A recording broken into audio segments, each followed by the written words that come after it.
ভাই এমন একটা পিসি বিল্ড আমাদের করে দেখান যেখানে আমাদের কোনো জিপিইউ এর প্রয়োজন পড়বে না, এরকম একটা কমেন্ট আপনাদের মধ্যে অনেকেই আমাকে অনেকবার করে থাকেন। কারণ বর্তমান দিনে গ্রাফিক্স কার্ডের দাম চরমভাবে বেড়ে রয়েছে। মার্কেট কিছুটা স্টেবল হওয়ার চেষ্টা করছে, কিন্তু স্টেবল হতে পারছে না। মার্কেট এখন অনেক বেশি আনস্টেবল, গ্রাফিক্স কার্ড পাওয়া যাচ্ছে না, দাম খুব বেশি। সেই সব ব্যাপারে কথা বলবো না। আজকে আমরা কথা বলবো গ্রাফিক্স কার্ড বা জিপিইউ এর কিছু ফান্ডামেন্টালের ব্যাপারে, যেগুলো আপনাদের জানা খুব প্রয়োজন। কেন আপনাদের এই কথাটা ভুল বলেন যে আমাদের কম্পিউটার এমন একটা বিল্ড করে দেখান যেখানে আমাদের কোনো জিপিইউ লাগবে না, এই কথাটার মধ্যে কি ফান্ডামেন্টাল ভুল আছে তার ব্যাপারে কথা বলবো। তাছাড়াও গ্রাফিক্স কার্ড বা জিপিইউ কতটা ইম্পর্ট্যান্ট সেটার ব্যাপারেও কথা বলবো। আপনারা আপনাদের কম্পিউটারকে কীভাবে জিপিইউ ছাড়া বা গ্রাফিক্স কার্ড ছাড়া বিল্ড করতে পারবেন সে ব্যাপারেও কথা বলবো। সেজন্য বন্ধুরা আজকের এই গুরুত্বপূর্ণ ভিডিওটা, ফান্ডামেন্টাল ভিডিওটা আপনারা পুরোটা দেখবেন।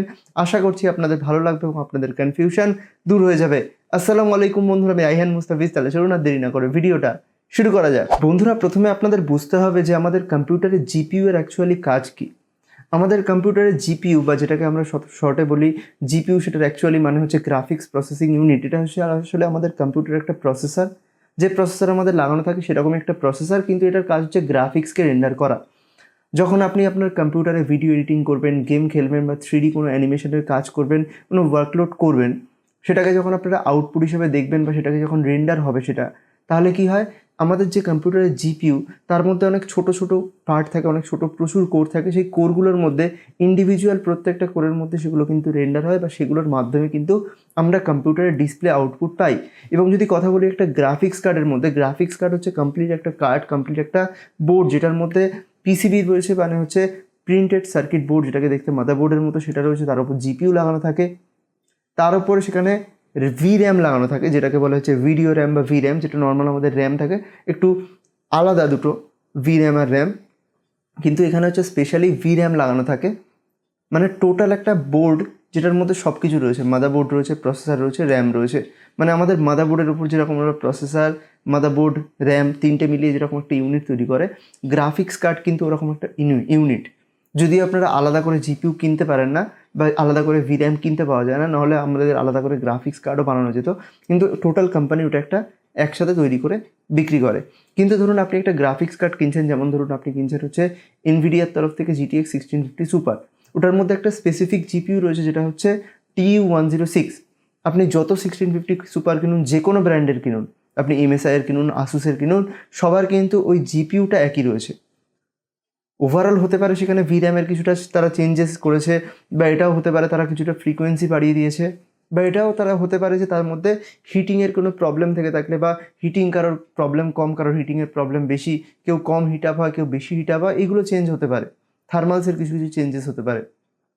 সেখানে যে পিসিবিটা ইউজ করা হয়েছে সেই পিসিবিটার কোয়ালিটি ভালো হতে পারে, পিসিবিটার কোয়ালিটি খারাপ হতে পারে, কিন্তু মেন যে জিপিইউটা সেটা কিন্তু সমস্ত 1650 সুপারে সেম থাকে। এই জন্য আমি আপনাদের প্রায় সময় বলি যে আপনাদের যদি দুটো চয়েস থাকে, একটা হচ্ছে 1650, একটা হচ্ছে 1650 সুপার। 1650 সুপারের কাছে আপনি একদম বেসিক 1650 সুপার পাবেন, আর 1650 কিনতে গেলে সেখানে খুব হাই এন্ড লেভেলের 1650 পাবেন।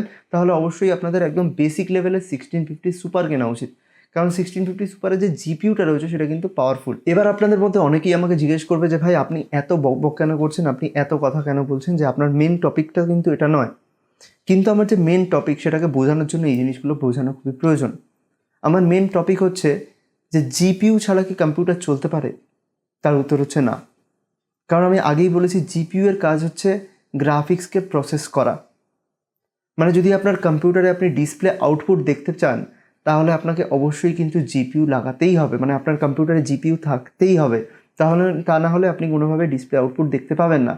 আপনাদের মধ্যে অনেকেই বলবেন যে আমার কম্পিউটারে তো ভাই ডিসপ্লে মানে জিপিইউ নেই, তাহলে আমি আমার কম্পিউটারে কেন ডিসপ্লে আউটপুট দেখতে পাচ্ছি?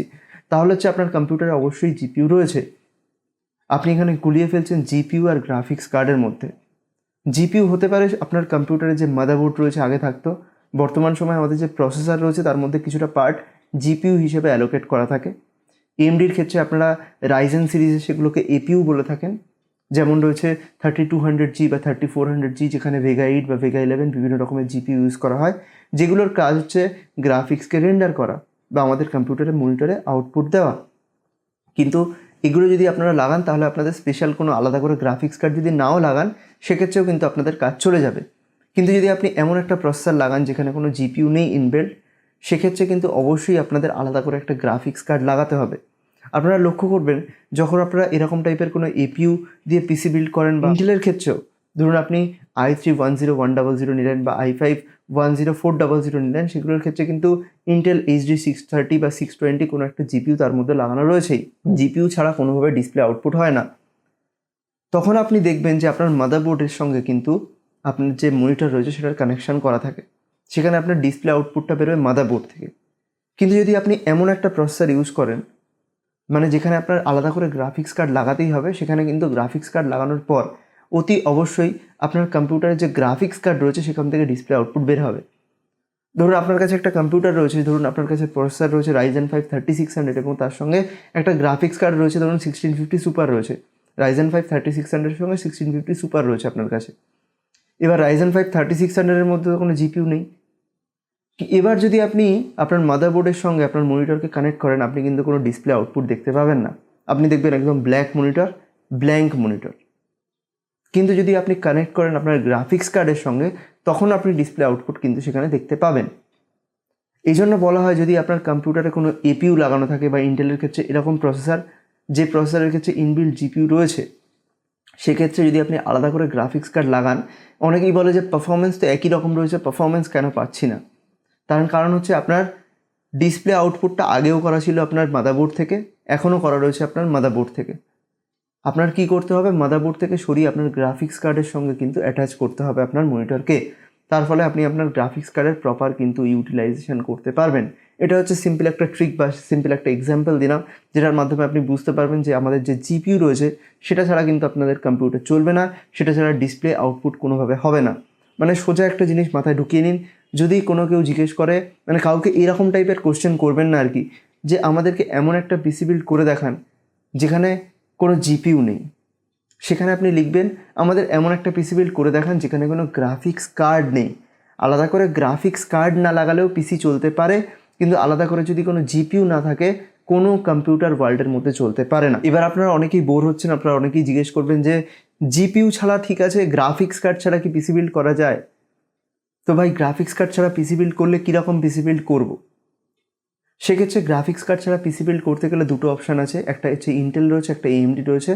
এই দুটো কোম্পানি অফার করে। এএমডির ক্ষেত্রে আপনি এরকম সব প্রসেসর, যেগুলো প্রসেসর রয়েছে নর্মাল রাইজেনের, সেগুলো সবগুলোই হচ্ছে ইনবিল্ট জিপিইউ ছাড়া আছে। শুধুমাত্র যেগুলো এপিইউ ওরা নাম দিয়েছে, মানে লাস্টে যেগুলো জি থাকে, যেমন 3200G, 3400G, 2200G, 2400G, এগুলোর ক্ষেত্রে আপনি কী পাবেন, ইনবিল্ট গ্রাফিক্স পাবেন। মানে এগুলোতে গ্রাফিক্স কার্ড ছাড়াও আপনি ডিসপ্লে আউটপুট পাবেন। এবং ইন্টেলের ক্ষেত্রে এরকম যদি কোনো প্রসেসর থাকে যেগুলো লাস্টে রয়েছে এফ বা কে এফ, সেই প্রসেসরগুলো বাদে বাকি যত প্রসেসর আছে ইন্টেলের ক্ষেত্রে সেগুলোতে আপনি ইনবিল্ট জিপিইউ পাবেন। মানে ইন্টেলের ক্ষেত্রে আপনি চেক করবেন যে এরকম কোনো প্রসেসর আপনি নিচ্ছেন না যে প্রসেসরের ক্ষেত্রে লাস্টে এফ বা কে এফ নেই, তাহলে আপনি কিন্তু ডিসপ্লে আউটপুট পাবেন। আর এএমডির ক্ষেত্রে প্রসেসর কেনার সময় খেয়াল রাখবেন যে লাস্টে একটা জি যদি থাকে তাহলে আপনি গ্রাফিক্স কার্ড ছাড়া ডিসপ্লে আউটপুট পাচ্ছেন। এবার সিদ্ধান্ত হচ্ছে ইন্টেল এসে গেল, এএমডি এসে গেল। ইন্টেলের ক্ষেত্রে কী দেখবো, ইন্টেলের ক্ষেত্রে দেখবো লাস্টে যেন এফ আর কে এফ না থাকে, তাহলে ডিসপ্লে আউটপুট পাবো। এএমডির ক্ষেত্রে যেন লাস্টে জি থাকে, তাহলে ডিসপ্লে আউটপুট পাবো। এবার ইন্টেল নেবো না এএমডি নেবো? সোজা উত্তর হচ্ছে এএমডি। কারণ ইন্টেলের যে প্রসেসর রয়েছে সেই প্রসেসরের পারফরমেন্স এএমডির যে এপিইউ তার থেকে ভালো হয়। যে প্রাইস আপনি পে করছেন তার থেকে এএমডির প্রসেসর থেকে ইন্টেলের যে প্রসেসর রয়েছে তার পারফরমেন্স ভালো হয়। তাহলে কেন আমি এএমডি নিতে বলছি? কারণ এএমডির যে জিপিইউ রয়েছে তার পারফরমেন্স ভালো হয়। মানে যদি আপনি একটা গেমিং করেন বা ভিডিও এডিটিং করেন, তখন আপনি দেখবেন যে এএমডির ক্ষেত্রে, এপিইউ এর ক্ষেত্রে, সেক্ষেত্রে জিপিইউ ধরুন আপনি ইউজ হচ্ছে জিপিইউ আপনার 80%, 90%, 100%, আপনার প্রসেসরও 80-90% ইউজ হচ্ছে। কিন্তু ইন্টেলের ক্ষেত্রে আপনার জিপিইউ ইউজ হচ্ছে 100%, আপনার প্রসেসর ইউজ হচ্ছে 30%, 20%। মানে আপনার প্রসেসর প্রপারলি ইউটিলাইজই হচ্ছে না। আপনার প্রসেসর অনেক পাওয়ারফুল কিন্তু আপনার জিপিইউ অনেক বেশি কমজোর, জিপিইউ অত পাওয়ারফুল নয়। সেক্ষেত্রে এএমডি হচ্ছে বেশি রিকমেন্ডেড।